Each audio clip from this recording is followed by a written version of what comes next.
47th President of the United States of America. Governor John Trump, accompanied by the First Lady. This is the radio time.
Ladies and gentlemen, we now present a selection of participants for the 2025 Presidential Inaugural Parade.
gentlemen, the heroes of Butler County are here.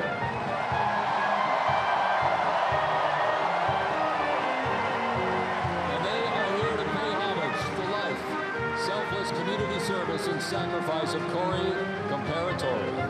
Mr. Comparatori, a 10-year U.S. Army Reserve veteran and past fire chief to the Buffalo Township Volunteer Fire Company, who died during the assassination attempt on the life of President Trump in Butler, Pennsylvania, July 13th, 2024. Their formation consists of Pennsylvania State Police, local police, county sheriffs, emergency services unit, EMS, 911 radio dispatch, and hospital personnel, who all heroically stepped into action during the horrific attack. They are also paying tribute to the courageous service of first responders nationwide.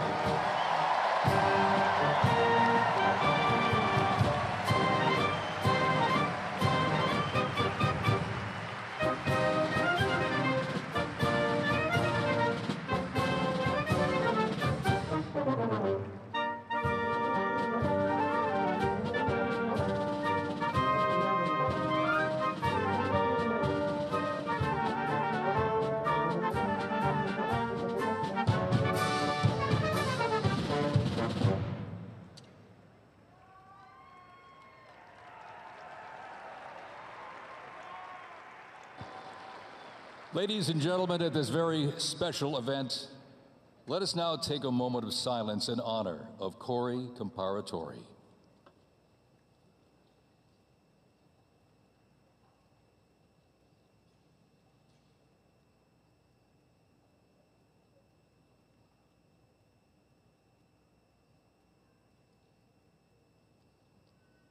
Thank you very much, ladies and gentlemen.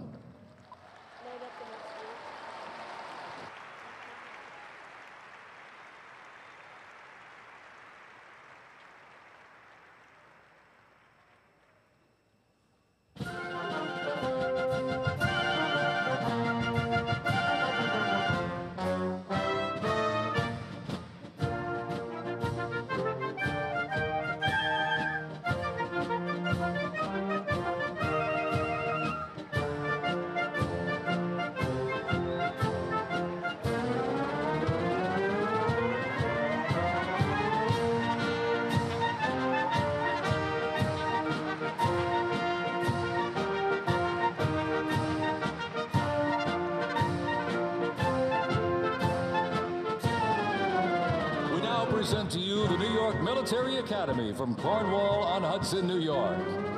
New York Military Academy stands out due to its unique connection to the president himself. President Trump is a 1964 graduate and has been enshrined as one of our alumni of distinction. This historic academy has been named a Junior Reserve Officer Training Corps, that's JROTC, and are marching with their cadet dress uniforms. Look at these, all modeled after post-World War I General Blackjack Pershing's gray uniform.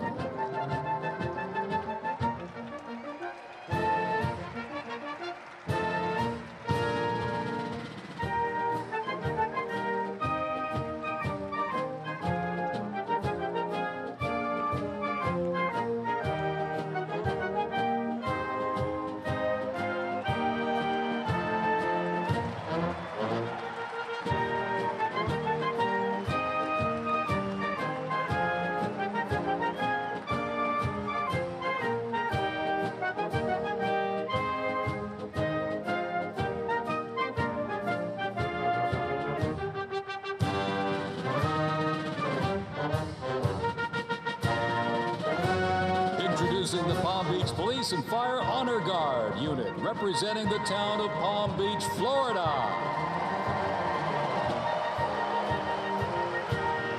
This group consists of police officers and firefighters from the town of Palm Beach, home to some of the most prestigious people in the world, including President Donald J. Trump.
December. The band has had the distinct honor to perform at the 75th commemoration of the attack on Pearl Harbor in Oahu, Hawaii. The band has also played for hospitalized children, military veterans, as well as the 1980 and 2005 presidential inaugural parades, and His Holiness Pope John Paul II. The NYPD Emerald Society Pipes and Drums formed way back in 1960. And you know, they are the oldest, largest police pipe band in the United States, comprised of all active and retired police officers of various ranks and assignments. Listen to those bagpipes. Let's hear it for it, folks.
Here's one that hits close to home for our Vice President. We now welcome the Middletown High School Marching Band and cheerleaders.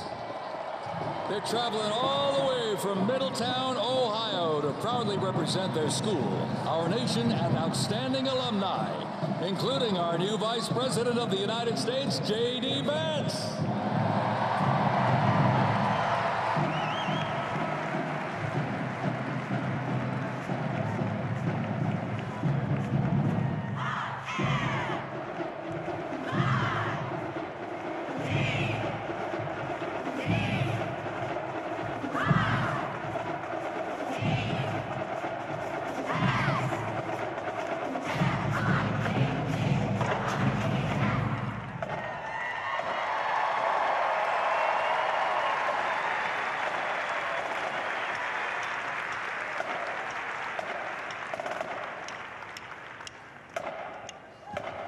The band has performed in countless parades, community and sporting events, as well as competitions. They have also always qualified for the Ohio Music Educators Association state finals for 23 years straight. How about that?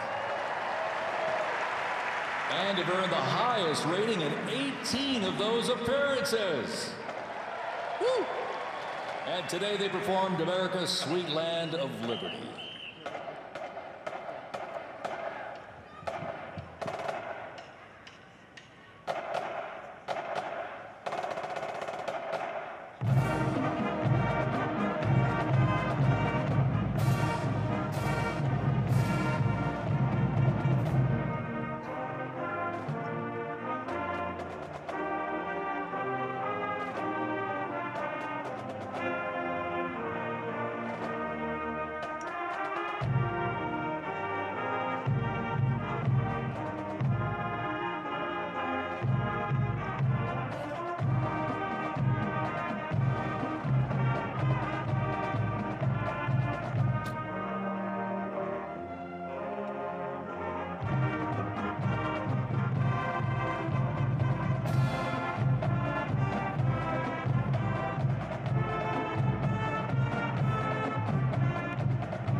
while they cheer here in the arena. Let's cheer for him again, folks. From our VP hometown, Middletown High School Marching Band.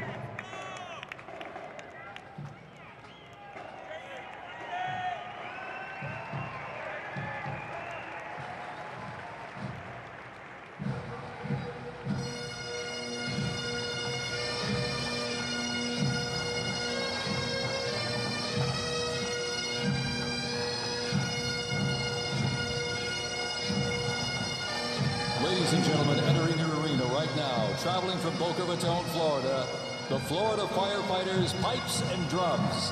And they are well seasoned when it comes to civic events. They've played and participated in parades, memorials, and other ceremonial events across both the United States and Europe. Today, they are wearing their most notable uniforms. What a great photo opportunity.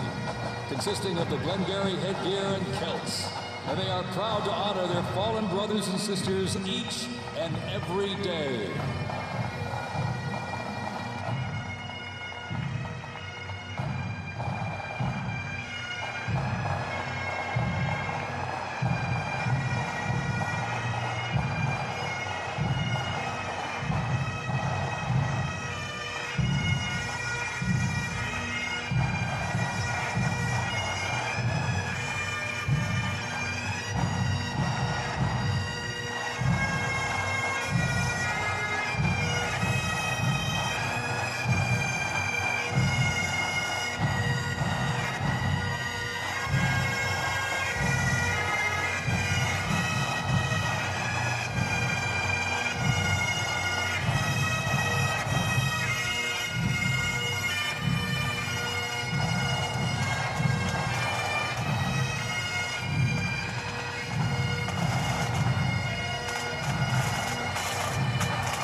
As the Florida Firefighters Pipes and Drums leave the arena, we keep the rhythm and the drums going. Please welcome the Stewart's Creek High School Marching Band. Traveling all the way from Smyrna, Tennessee, they are proud to represent the volunteer state in the 2025 Presidential Inaugural Parade.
And as the beat of the drums continues, established in 2013, that band has rapidly become one of Tennessee's premier high school music programs.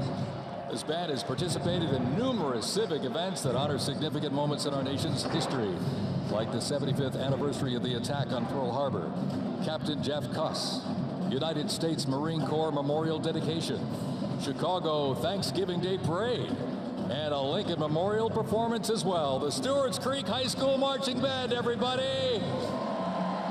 Make them feel welcome here in D.C.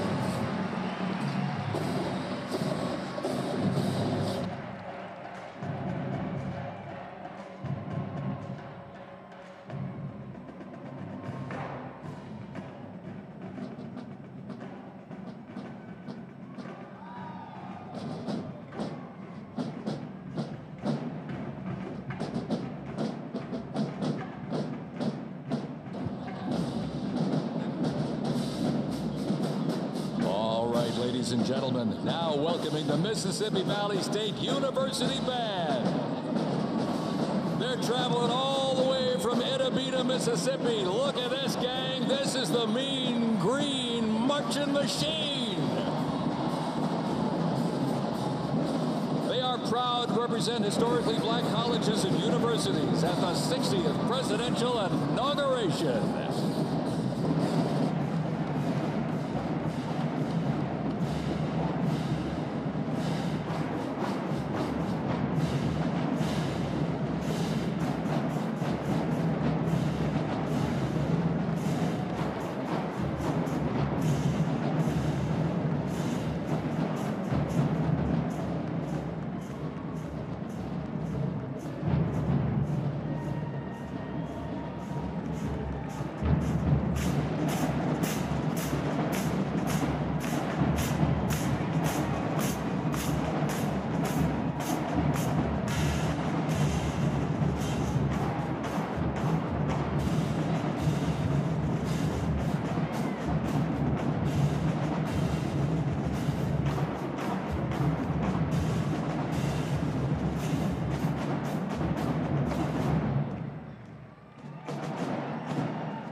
we're counting close to 300 from the Mississippi Valley State University Band.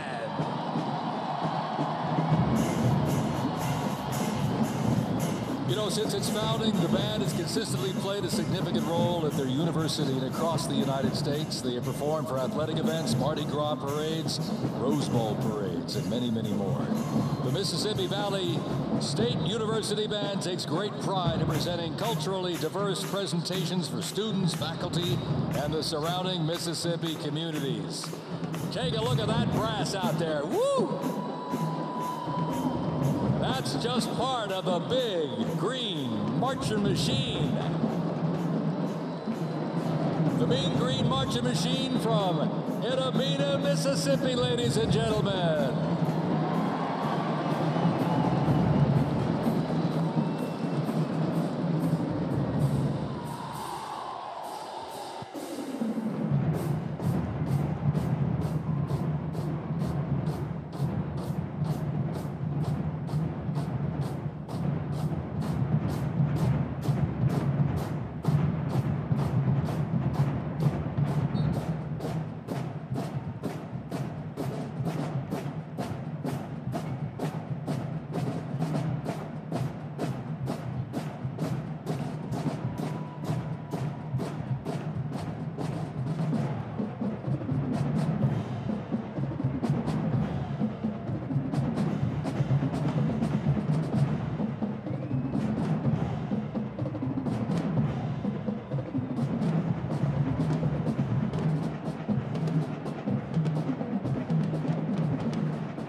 Ladies and gentlemen, please welcome our new special envoy to the Middle East, Steve Witkoff.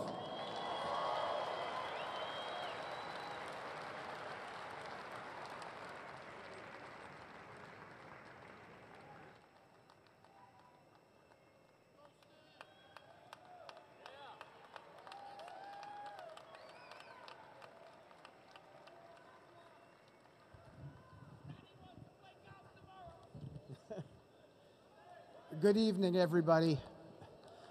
I was appointed by President Trump to be the special envoy for peace in the Middle East.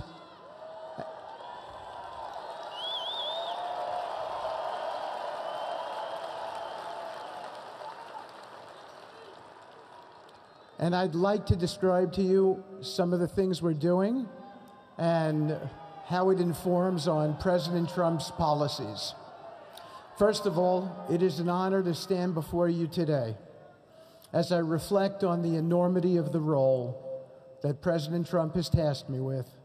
I am constantly reminded of the privilege it is to serve under the leadership of my boss, President Donald J. Trump.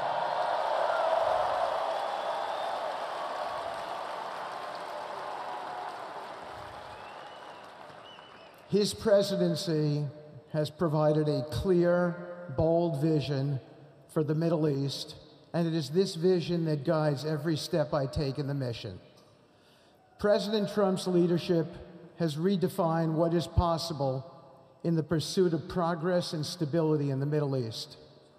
His decisive, pragmatic approach ensures that even the most entrenched conflicts are met with fresh perspectives and innovative strategies. His policies have already delivered remarkable successes, such as yesterday's release of hostages in Gaza.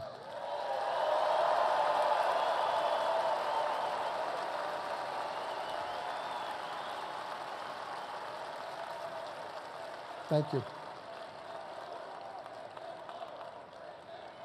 This achievement demonstrates the strength of President Trump's leadership and the respect he commands on the global stage. It is yet another example of his ability to deliver results in the most complex and challenging situations. The Abraham Accords, a testament to his vision and determination, have also brought historic progress to the region, transforming old rivalries into new alliances. These agreements are not merely symbolic. They represent a practical roadmap for peace, economic cooperation, and mutual respect across nations. My role, as President Trump has tasked me, is straightforward yet profoundly challenging: to turn his vision into actionable outcomes. He sets the agenda, he lays the framework, and he inspires people like me into bold action. My responsibility is to implement his vision, engaging with leaders across the region to find pathways towards sustainable peace and stability. And let me tell you, having Donald Trump as a boss makes this task not only possible, but far more effective.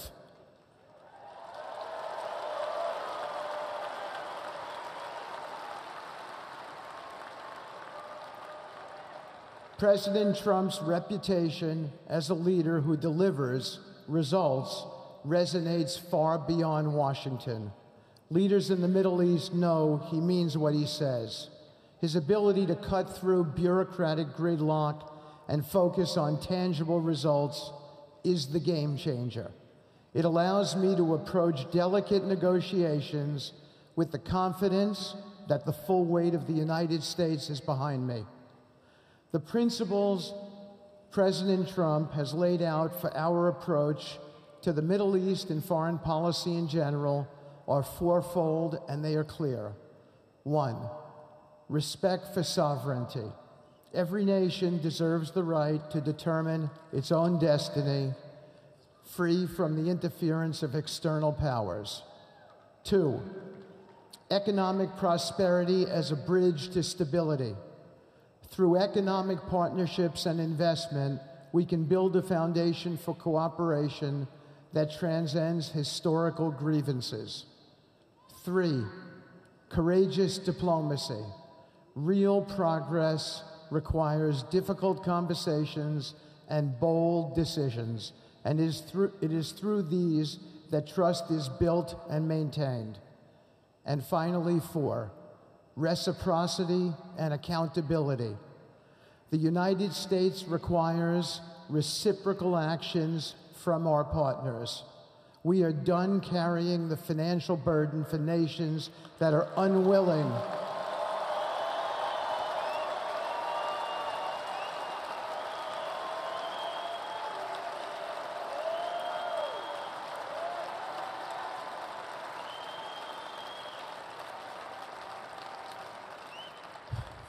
We are done carrying the financial burden for nations that are unwilling to fund their own progress. The days of blank checks are over.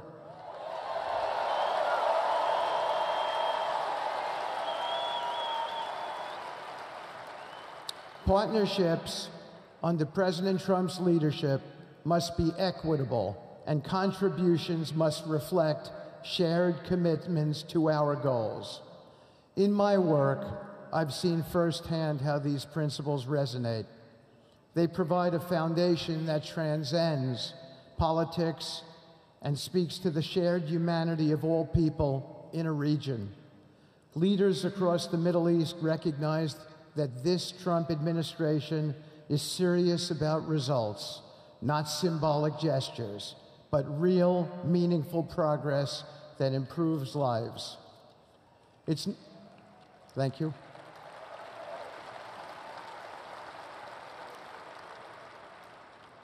It's not always easy. There are moments of deep challenge and frustration. Decades of mistrust cannot be undone overnight. Yet I take comfort in knowing that I am not in this alone. President Trump's clarity of vision ensures that I never have to question what success looks like. His leadership provides the confidence and direction necessary to navigate these complexities. As we move forward, my commitment is to continue the work of advancing President Trump's vision for the Middle East. Whether through expanding the Abraham Peace Accords, fostering economic development, or facilitating dialogue between long-standing adversaries, my focus remains on actionable results. Let me close by saying this: a stable and prosperous Middle East is not an unattainable dream. It is a goal within our reach, made possible by strong leadership and unwavering commitment. Under President Trump's guidance, we are proving that the impossible can become reality. Thank you, but I have one more thing to say. We have some special people for me to introduce you to tonight. President Trump has been talking to them as well. They are the families of hostages from Israel who have been in Gaza for the last year and a half. There are many of them here today. Several of the families have lost children and loved ones, and they're here because they're part of an effort to retrieve their bodies so they can be buried in a proper way. Several have children who are still in captivity. There is an American family here whose loved one is scheduled to come out in 14 days, and they're going to be meeting the president tonight. So let's give them all some love and a big hand. Come on up.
And now, I get to introduce my dear friend and the President of the United States, Donald J. Trump.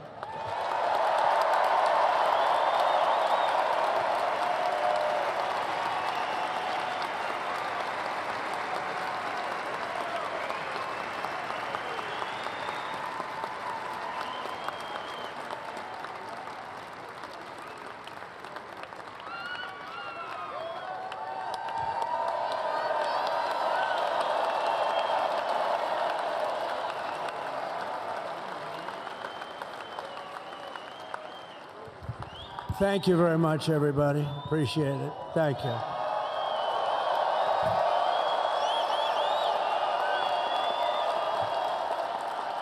So now the work begins. We won, but now the work begins. We have to bring them home.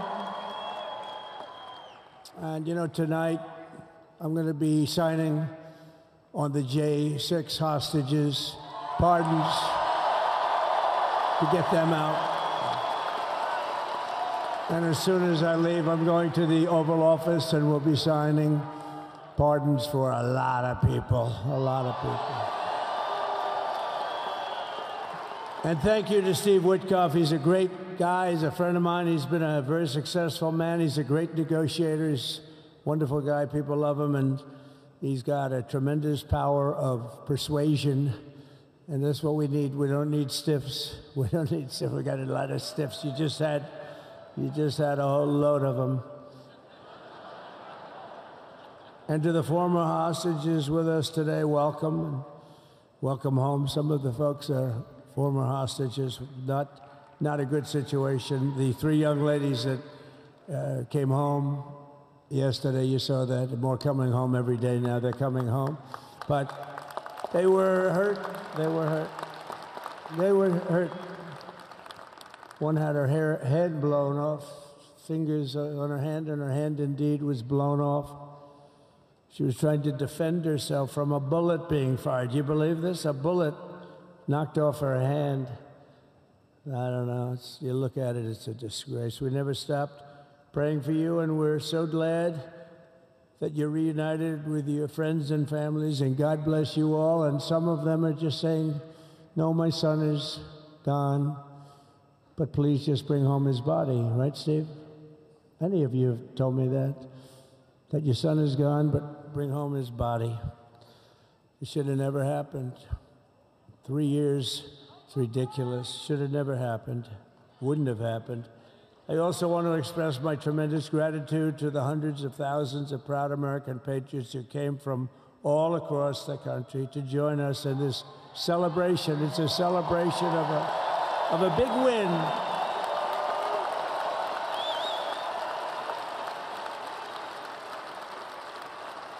And you're witnessing the dawn of the golden age of America. That's what it's going to be. We're bringing it back. We're going to bring it back fast.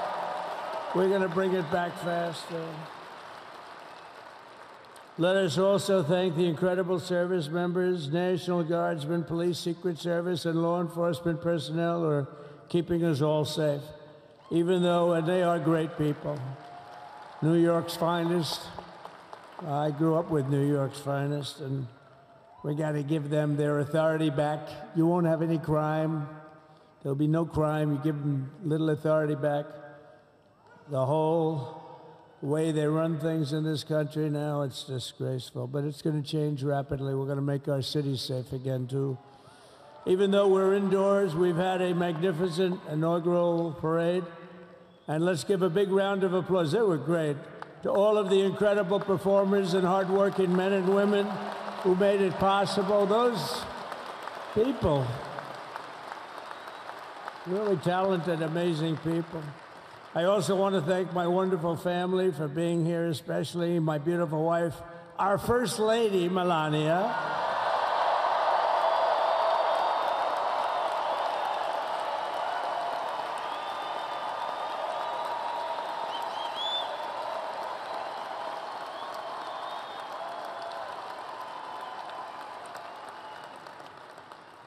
I love our First Lady. And also, JD. How good has JD been?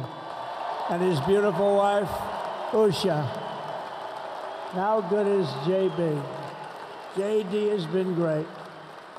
He's another good negotiator, Steve. He's a great negotiator, too. We need negotiators in this country. But so many of the people on the stage behind, not only family members, as an example, Lara Trump, the wife of Eric. She was the head of the Republican Party, along with my friend Michael. Stand up, the two of you. What a job. What a job they did. They worked so hard. They knew there'd be rigging, but they said, we're going to make it too big to rig, and we did. We made it too big to rig. We won every swing state by a lot. We won the popular vote by millions and millions of votes. We won the whole ball of wax. And now we're going to go and drill, baby, drill, and do all the things that we've wanted to do and bring your costs down, your prices down, and make our country safe. So thank you very much, Michael. Thank you very much. What a job you've done, Michael. I'm never moving you, you know. He was thinking about getting a nice job in the administration. I said, no, I'm leaving you right where you are. You've done a very good job. We're not moving you, Michael. I'm sorry. Anyway, thank you very much. Appreciate it. Appreciate it very much.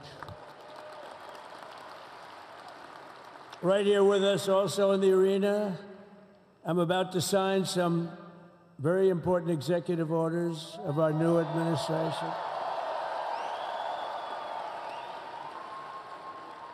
Hey, Don, will you stand up, please? Don is another one. How about Don? This guy.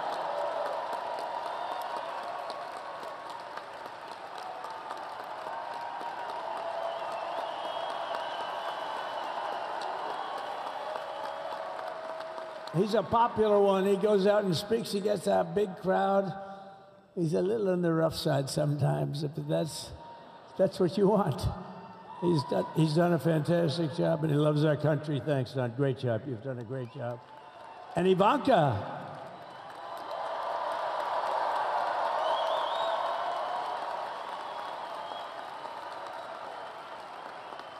And, you know, Jared negotiated the Abraham Accords, which are the biggest, it's the biggest deal made in the Middle East in many, many years, and it's really something. Jared, stand up, Jared.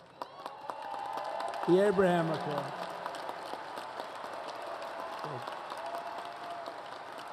And Tiffany's going to have a little baby. And Michael.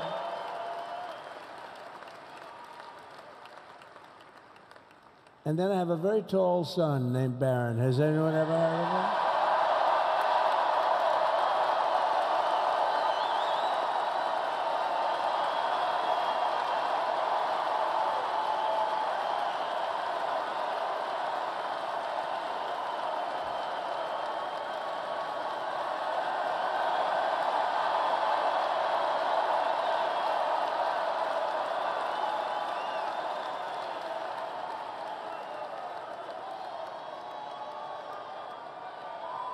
Thank you.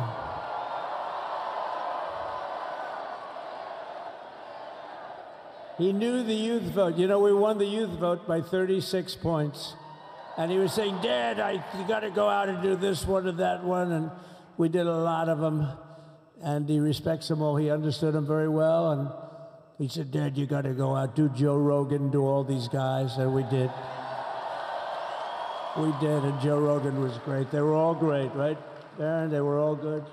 He understood the market. Another famous one, how about Kai? Stand up, Kai.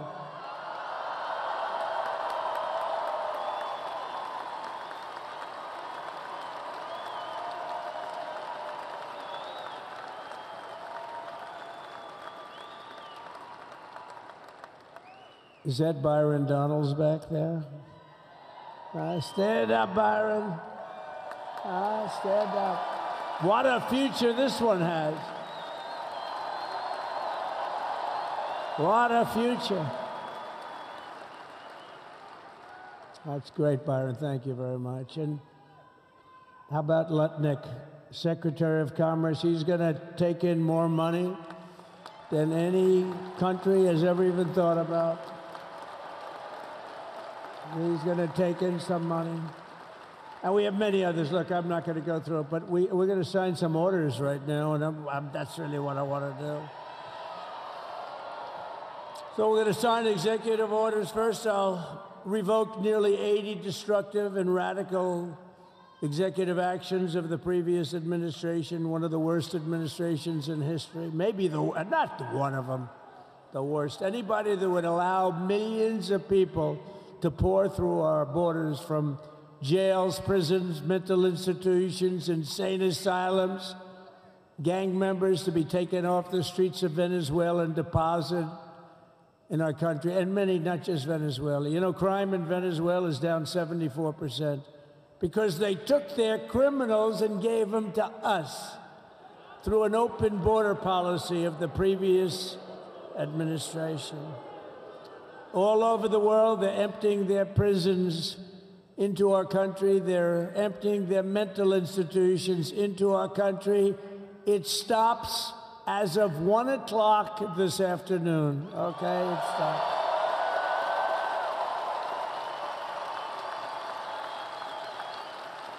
So I'm revoking nearly 80 destructive, radical executive actions of the previous administration. They'll all be null and void within about, what, 5 minutes? Is that them over there? 5 minutes? And next, to gain immediate control of the vast federal, out-of-control bureaucracy, I will implement an immediate regulation freeze, which will stop Biden bureaucrats from continuing to regulate. Most of those bureaucrats are being fired. They're gone.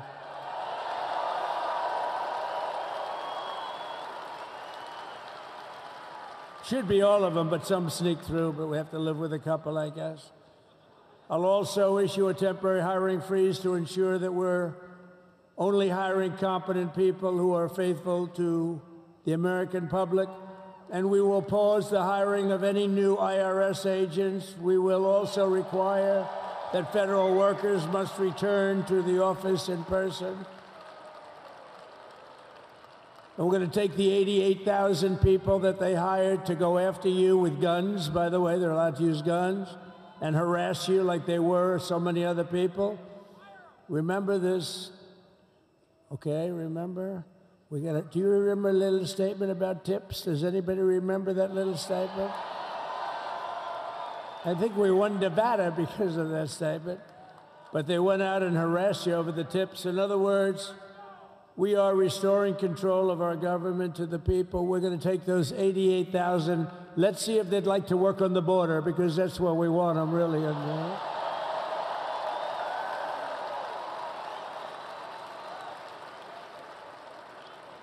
So we're going to have no tax on tips, right? No tax on tips.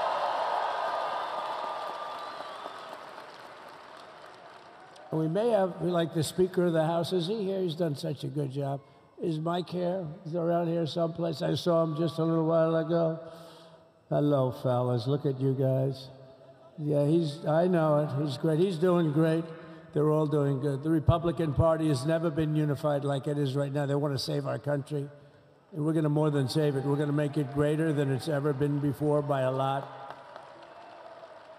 Next, I'm going to sign a presidential memorandum directing every member of my cabinet to marshal every power at their disposal to defeat inflation and rapidly bring down the cost of daily life, because your costs have gone through the roof in the last 4 years. Perhaps you didn't notice. Does anyone notice their costs are like double, triple, quadruple? You can't buy bacon. Apples have doubled in price. You want an apple, anybody? Pay twice what you did 2 years ago. We'll put more money in your pocket, and we'll bring back the American dream and to reduce energy costs and liberate our economy. So we have more oil and gas than any country in the world, and we're going to use it. We're not going to do the wind thing. Wind. Big, ugly windmills, they ruin your neighborhood. They ruin you. If you have a house that's near a windmill, guess what? Your house is worth less than half. And did you see up in New England with the whales? You see what's happening? So they had 2 whales killed in about 14 years. Last year and the year before, total, they had 28.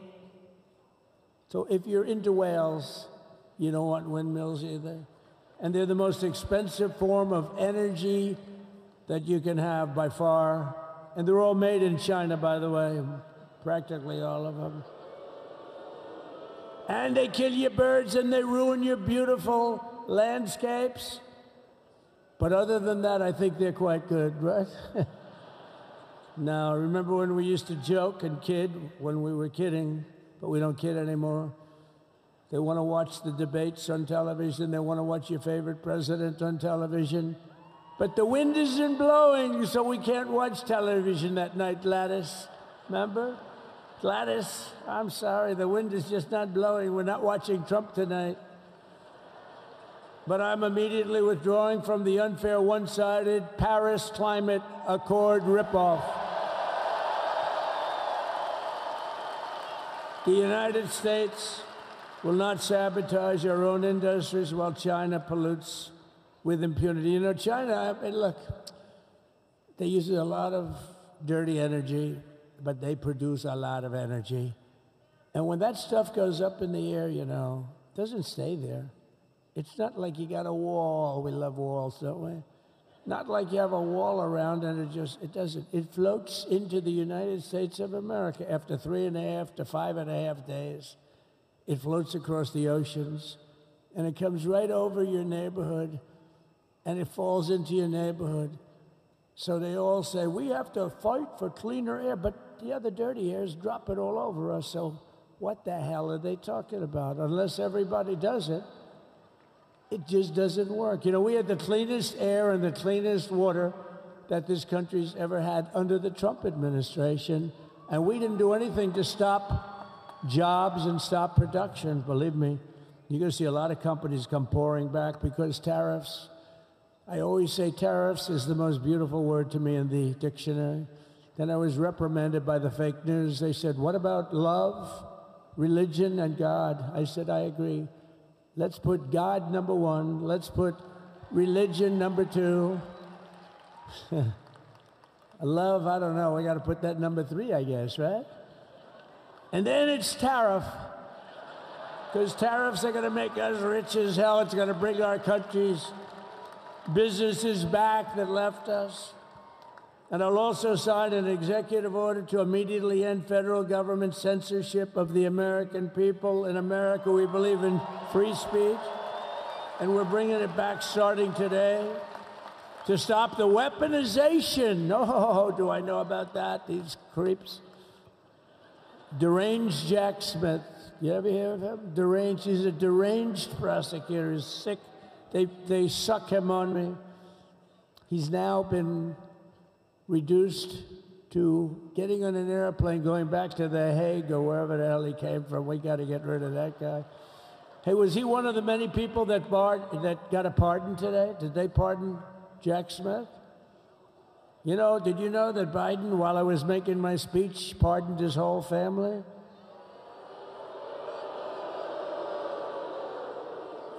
The brother, the whole deal was pardoned. Can you imagine that? While I was making my speech. Did everybody hear my speech? Did you like my speech?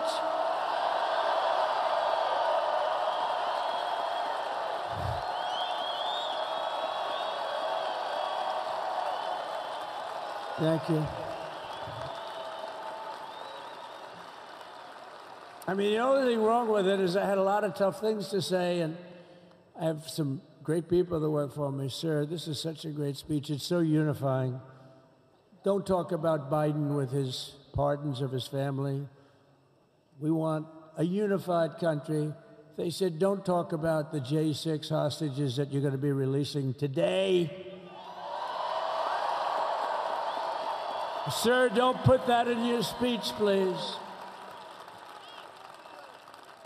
I said, but I want to put it in my speech. I said, sir, it won't be unified like it is. It's so beautiful the way it is. And it is getting great reviews. You know, if I put things like that in, I'll get terrible reviews. One little paragraph that's a little bit wrong, the fake news goes crazy, right?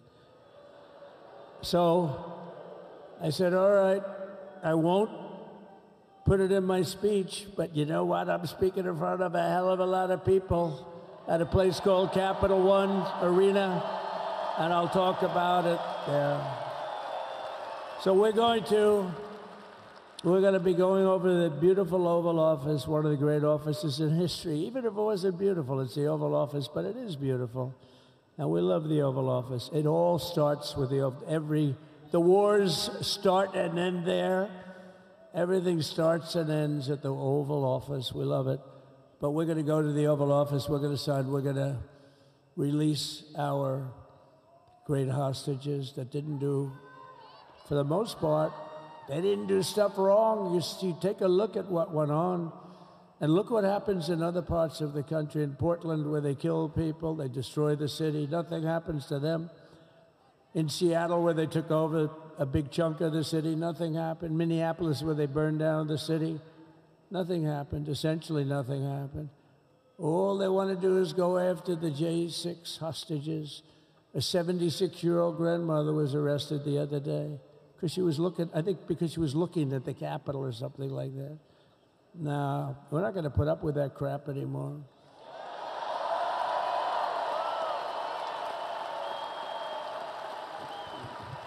And to stop the weaponization of law enforcement, I've been investigated more than any human being in the world. I believe I have the all-time record. Every day a subpoena. Every single day would get subpoenas. I was more than any person. Alphonse Capone, remember I used to talk about it? Now, Alphonse Capone, Scarface, he was a pretty rough guy. He was investigated about 1/100th what Trump was investigated. My father's looking down at me, my mother, how the hell did this happen? You know what it is? They investigated their political opponent, the opponent of Biden, and then ultimately Kamala. Has anyone ever heard of Kamala?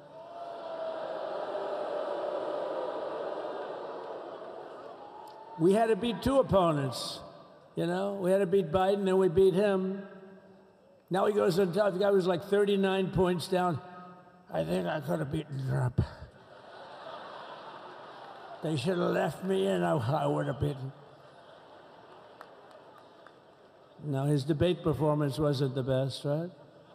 That's what killed him. And then they had to change, and that's like you get into a fight. The great Dana White spoke last night. We love Dana White, right? UFC. That's like he puts in two fighters. One of them's getting creamed, getting really beaten, and they say, all right, take him out. Let's put somebody else in to finish up the fight. That's what they did to us. They gave us somebody new, but we took care of both of them. So we beat actually two opponents. But to stop the weaponization of law enforcement and our government, I will also sign an order directing every federal agency to preserve all records pertaining to political persecutions under the last administration, of which there were many, and beginning the process of exposing any and all abuses of power, even though he's pardoned many of these people. Can you believe it? He's pardoned them. You know why he did it while I was speaking? Because that way I couldn't speak about it. I was speaking. I didn't know he did it. I finished my speech, and they said, sir, he pardoned his whole family. I said, oh, can I go back out there and talk about it? Somehow that wouldn't be very elegant. Our First Lady would say, please don't do that. But we have plenty of time to talk about it, and we will. We're doing all of this on our very first day in office. You know, don't forget, we've been in this position, really, where we won the primaries in record time. We were the fastest win of a primary ever in political history, which is a very nice thing. It's nice to know. Well, the second election was rigged, so we knew we were doing well. And if it wasn't, you know what? If it wasn't, I would have never run. But the third one was just a monster. Boy, was that a big one, huh? That was a big one. On the second one, we got like 10 or 12 million votes more than the first one. How about that? We did great on the first one. We did much better on the second one. But bad did we do well on the third one. So we're gonna have some fun. It's very simple. We're gonna make our country great. We're gonna make our country great again. We're gonna make America great again. How good a name is MAGA, though, right?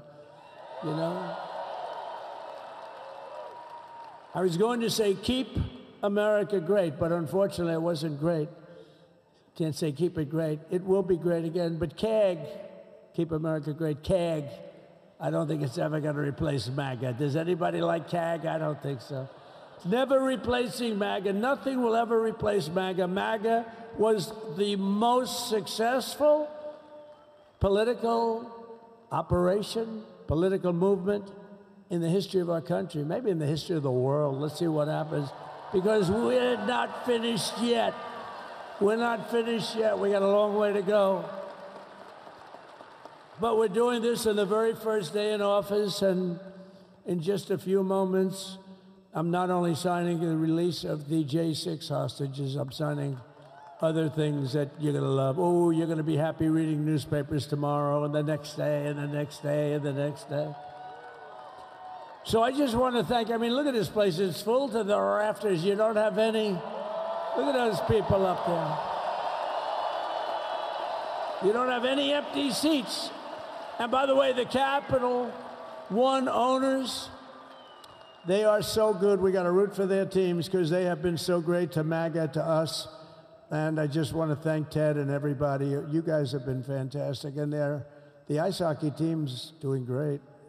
Ovechkin's pretty good, right? They're doing great. So I want to thank them, Capital One arena owners. They have been absolutely fantastic. And thank you once again to everyone. And I can only tell you, you're going to be very happy. You're going to watch a lot of good things happen. We got to stop some wars that are happening and going on. Some stupid things are happening. The war with Ukraine would have never happened, and it has. As you know, Israel would have never been hit on October 7th, and none of you would be up here. None of you would even know anything about this tragedy that you're going through right now. But Iran was broke. Anybody that bought oil from Iran, they couldn't do any business with us. You're not going to do business with America. China passed. Everybody passed. They were broke. They didn't have money for Hamas. They didn't have money for Hezbollah. And your sons would be alive, and they certainly wouldn't be incarcerated like they are. It's a shame. But we're getting a lot of people out in a short period of time. So I'm going to go right over to here, and I'm going to sign in front of you. Is that okay? Good.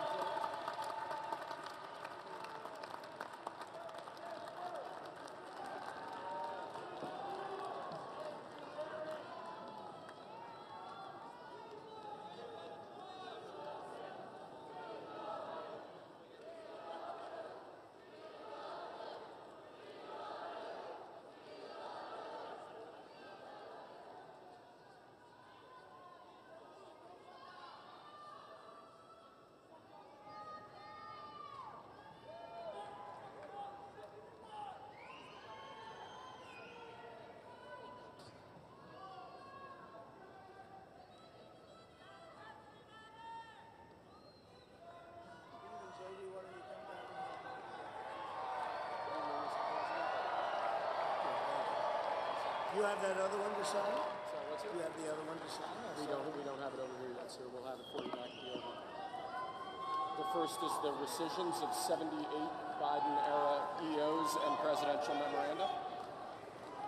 You want to call it out? Do you want to say it? Do you want to say it? Oh, if you want me to, sir. Why don't you say what I'm signing? Sure. The first item that President Trump is signing is the rescission of 78 Biden-era executive actions, executive orders, presidential memoranda, and others.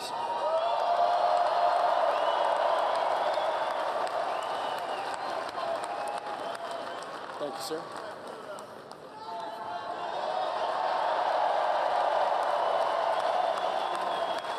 Thank you. The second item, President Trump, is a regulatory freeze, as you announced in your speech, preventing bureaucrats from issuing any more regulations until we have full control of this, the government and this administration.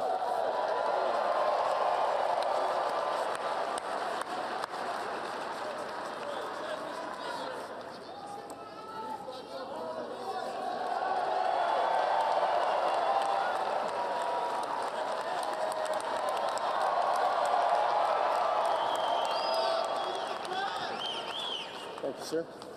Sir, can I have a pen? The next item, sir, is a freeze on all federal hiring, excepting the military and a number of other excluded categories, again, until full control of the government is achieved and we understand the objectives of government going forward.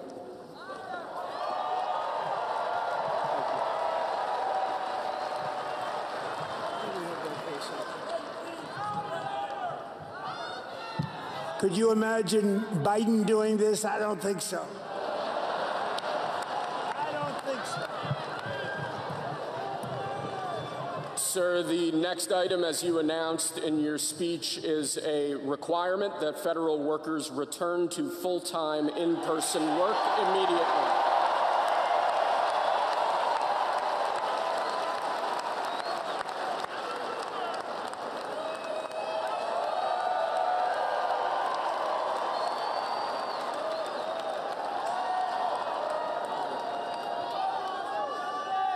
Thank you, sir.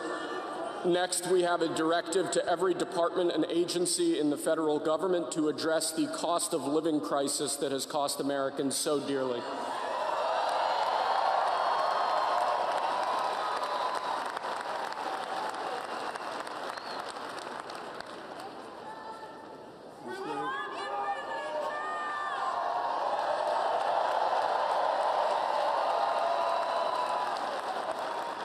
Thank you, sir. The next item here is the withdrawal from the Paris Climate Treaty.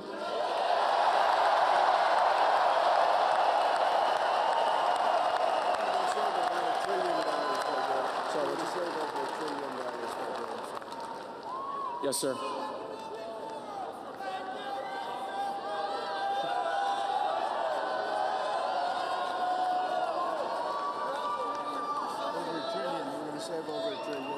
We're going to save over $1 trillion by withdrawing from that treaty.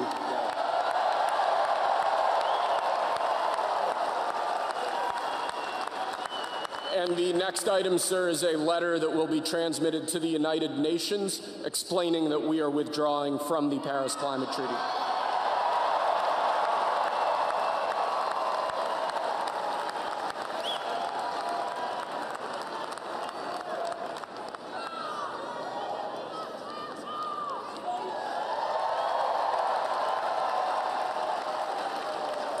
Thank you, sir. This next item is a directive to the federal government ordering the restoration of freedom of speech and preventing government censorship of free speech going forward.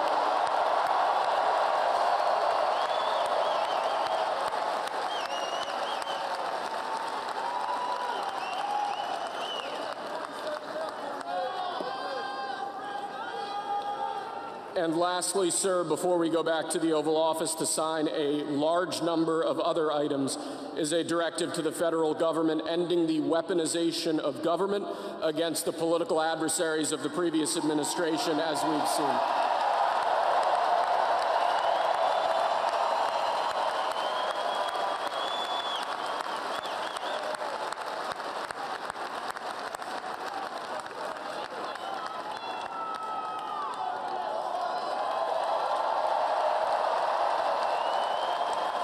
Thank you very much, sir. Appreciate it.